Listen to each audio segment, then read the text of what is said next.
Bom dia, gente! Sejam bem-vindos! Chegamos para um novo começo. Estamos no 17º livro da Bíblia, o livro de Esther. Quem conhece já um pouco deste livro, sabe que esse livro é vibrante demais, ele é maravilhoso e ele vai falar sobre o plano macro de Deus. Aqui a gente vai ver Esther, uma jovem, órfã, provavelmente pobre, porque ela estava exilada ali, então ela não tinha mais suas coisas, mesmo se ela fosse rica antes. Que mais? Ela solteira até então.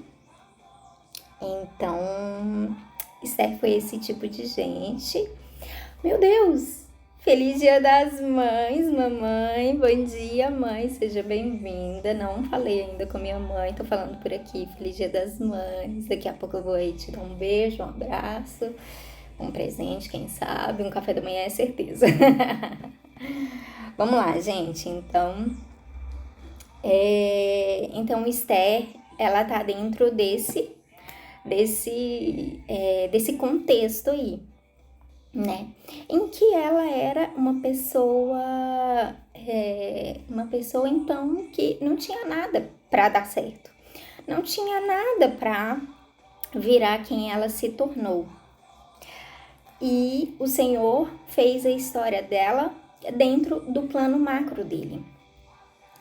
E a principal coisa que veio ao meu coração ao eu ler este livro é o seguinte, peraí.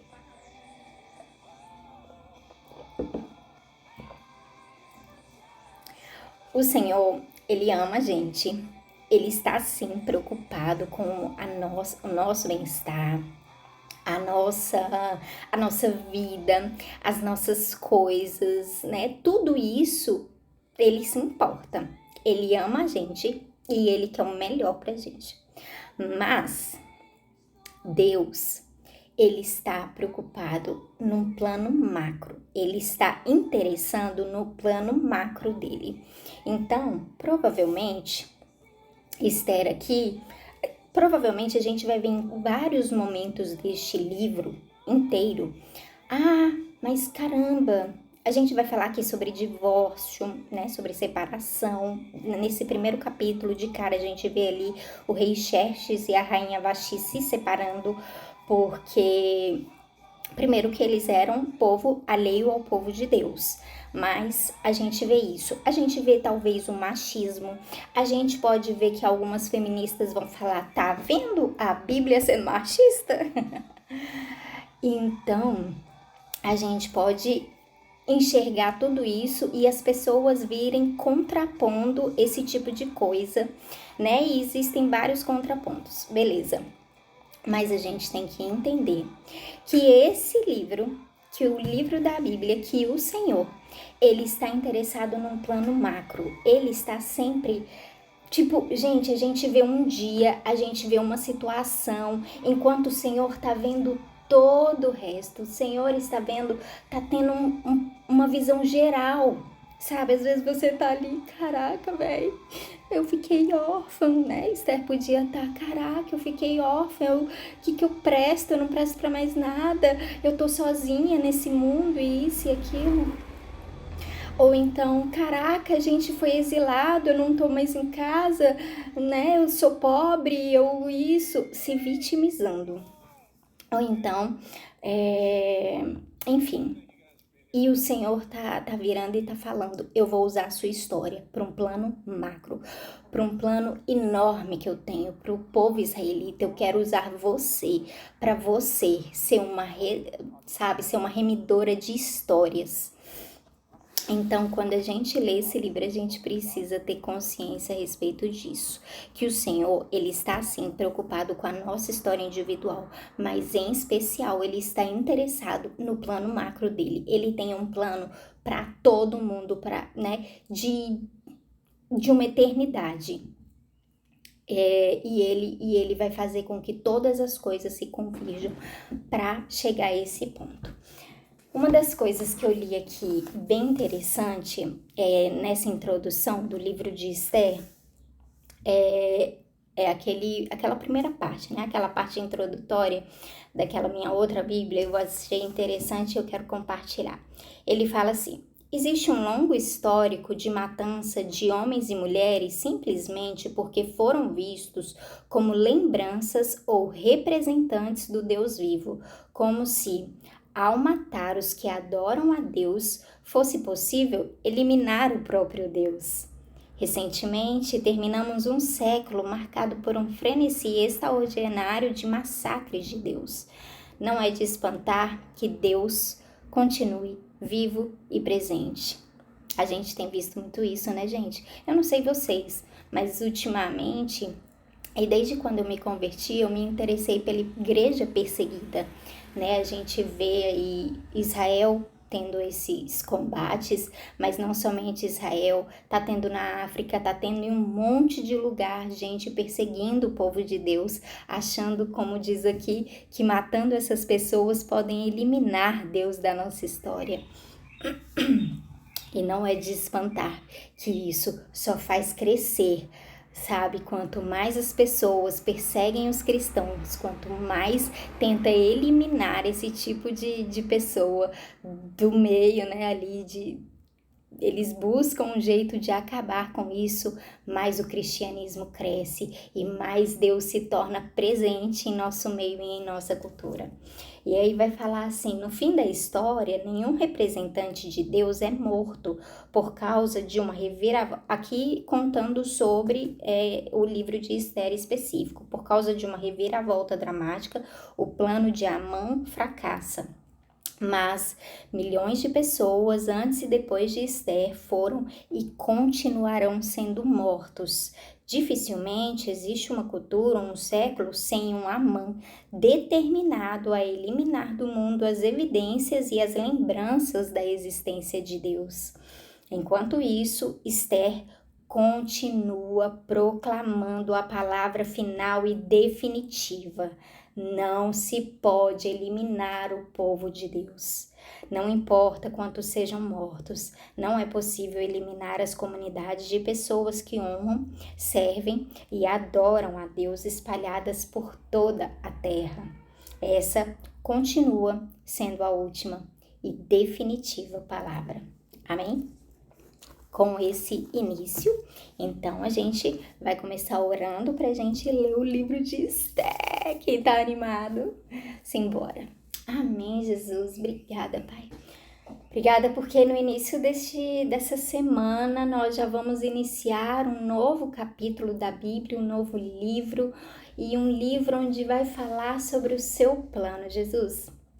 Sobre um plano macro, sobre a nossa história pequena e como um coadjuvante ali, sabe, Deus, em que passa muito rápido a nossa cena, sabe, Deus, a nossa vida nesse contexto e o Senhor usa até mesmo as tragédias, as coisas ruins, ou os nossos fracassos, as nossas dores, as nossas dificuldades, sabe, a gente às vezes está tão preocupado em vencer na vida, em conseguir algo, em fazer algo, ou até mesmo em servir ao Senhor, e o Senhor usa cada uma dessa parte da nossa história para a sua honra, para a sua glória, assim como o Senhor usou a de Esther. Sabe, Deus, ela era uma menina, ela era apenas uma menina órfã, sabe, solteira, pobre, exilada, sabe, ela estava ali. E ela estava talvez sem esperança, sem motivação, e o Senhor pegou e transformou a história dela, e não somente transformou a história dela, mas transformou a história de um povo inteiro, Jesus. Então, muito obrigada por isso, muito obrigada, e nós dizemos, faz de novo conosco, nos enxerga, Deus, dentro desse seu plano macro, usa a nossa história de alguma forma que possa abençoar a vida de outras pessoas. Em nome de Jesus, nós oramos, colocamos os nossos ouvidos atentos a Ti, a essa palavra, sabe, Deus, e que o Senhor possa nos ensinar através dela, em nome de Jesus. Amém? Vambora, gente. Então, capítulo 1 de Esther, do versículo 1 vai dizer: Foi no tempo em que Xerxes era rei da Pérsia. A capital era Suzã, e o reino se dividia em 127 províncias, que iam desde a Índia até a Etiópia. Pérsia, gente, ou Pérsia não, Xerxes, então, se a gente for ver a referência de Xerxes da primeira vez, ele vai aparecer lá em Esdras, no capítulo 4, versículo 6, onde vai falar que assim que ele iniciou o seu reinado, as pessoas mandaram cartas, aqueles inimigos ali de Neemias e Esdras, mandaram cartas para Xerxes denunciando que eles estavam reconstruindo o muro. Ou seja, aqui então era o reino da Pérsia, existia alguns judeus ali, né? Quando eles foram espalhados, alguns foram levados para aquele lugar.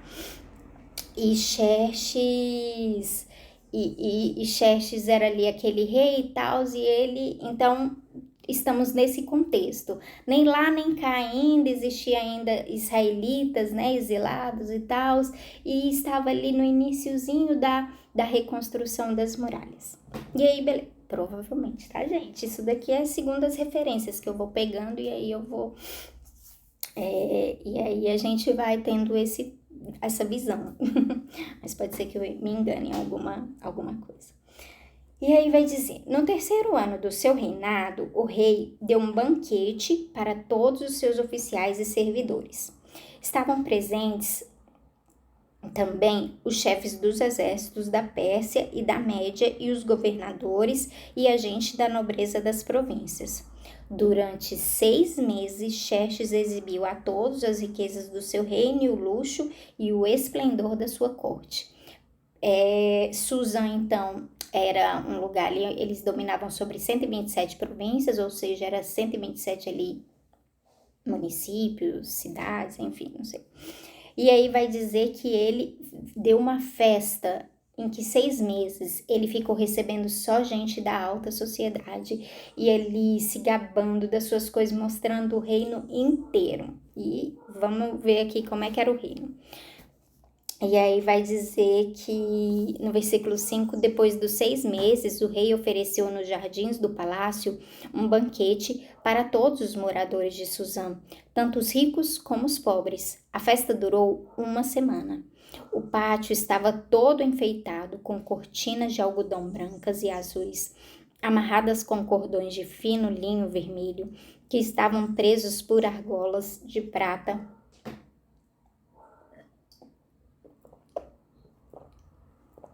a colunas de mármore.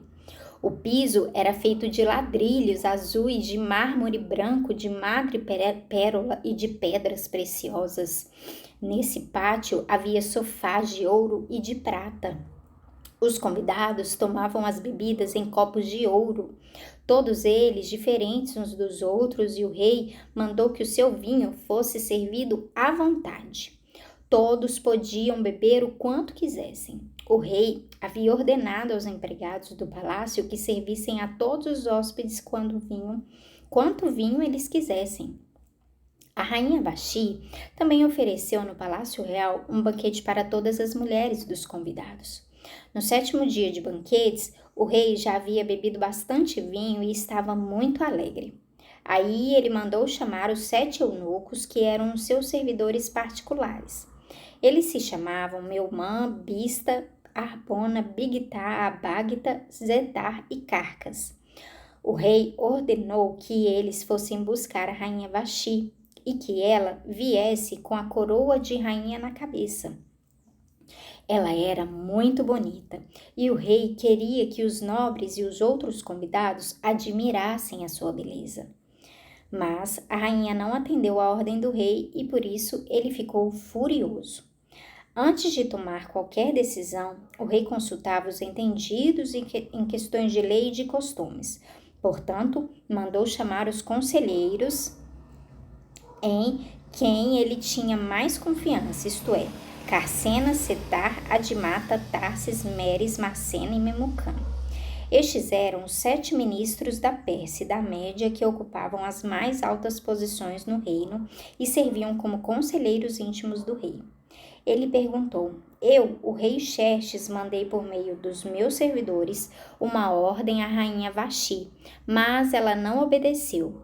De acordo com a lei, o que deve ser feito? Aí Memucã disse ao rei e aos seus ministros: O que a rainha fez é uma ofensa não somente contra o Senhor e os seus ministros, mas também contra os homens de todas as províncias do reino. Pois quando em todo o reino as mulheres souberem do que a rainha fez, elas irão desprezar os seus maridos e vão dizer: O rei, o rei Xerxes mandou buscar a rainha Vaxi e ela não foi. Hoje mesmo, continuou Memucã, as mulheres das altas autoridades da Pérsia e da Média vão saber do que a rainha Vaxi fez e vão contar aos seus maridos. E por toda parte, as mulheres não respeitarão seus maridos e os maridos ficarão zangados com as suas mulheres. Portanto, se for da sua vontade, ó rei, assine um decreto proibindo a rainha Vaxi de aparecer na presença do Senhor. E mande escrever isso nos livros da lei da Pérsia e da Média para que nunca possa ser anulado. Depois, arranje uma mulher que seja melhor do que Vaxi, para ser rainha no lugar dela. Quando a ordem do rei for anunciada por todo este enorme reino, então todas as mulheres tratarão com respeito seus maridos, sejam ricos ou pobres. O rei e os seus ministros gostaram da ideia e ele fez o que Memucã tinha sugerido. Ele enviou cartas a todas as províncias do reino, cada carta na língua e na escrita de cada província e de cada povo, mandando que todo marido fosse chefe da sua casa e que tivesse a última palavra. Amém? Amém, gente. Essa é uma boa palavra. Bom, eu não vou. A gente já se alongou aqui, eu já falei um pouco da introdução desse livro. Eu acho que as palavras são claras. Então, a gente viu aqui que o rei ali estava numa comemoração e no último dia ele quis trazer a sua mulher e mandou chamá-la para mostrar a todos como ela era bonita. O nome Vaxi, ele quer dizer bonita em hebraico. Imagina como a mulher era bonita. E aí a mulher virou e falou, né? Não vou não. Tô dando uma festinha aqui com as minhas amigas também, do rei, ó. E aí ele virou e naquela época, gente, tipo, primeiro que a rainha demorava a entrar na presença do rei, porque só podia vir quando ele chamasse. A gente vai ver nos outros capítulos. E aí, aqui, tipo, ela meio que desrespeitou ele na frente das altas autoridades, de todo o povo de Suzã que já tinha sido convidado ali para o palácio. Então foi uma ofensa a ele. Mas ele engoliu a seco aquilo e falou: o que eu devo fazer? Gente, ele pegou ali conselhos, né, com as pessoas também que eram das altas autoridades, juntou e falou: o que a lei determina nesses casos? E eles falaram: não, a lei ainda não tem nada determinado. Porém, quando se tratando do rei, quando outras mulheres ouvirem isso, vai vir um descontrole total, vai todo mundo falar, não, eu vou quando quiser na presença do meu marido, ou, né, e a mulher, ela tem ali as suas obrigações com os seus maridos, e aí eles falaram, e aí eles vão desrespeitar geral, então não é bom que isso aconteça, então você vai falar que ela não pode mais aparecer na presença do rei, isso vai ser um decreto para a eternidade aí, e você vai escolher uma rainha ainda melhor. Tudo dentro de um plano macro, né, gente? Então é isso, gente. A gente já passou bastante do nosso tempo. Eu não vou continuar. Amanhã tem mais, em nome de Jesus. Deus abençoe. Feliz Dia das Mães para todas as mães. Que o Senhor possa abençoar, sabe? Você possa entender que a sua vida abençoou o mundo e abençoou através do seu filho também, através da sua vida. Deus abençoe.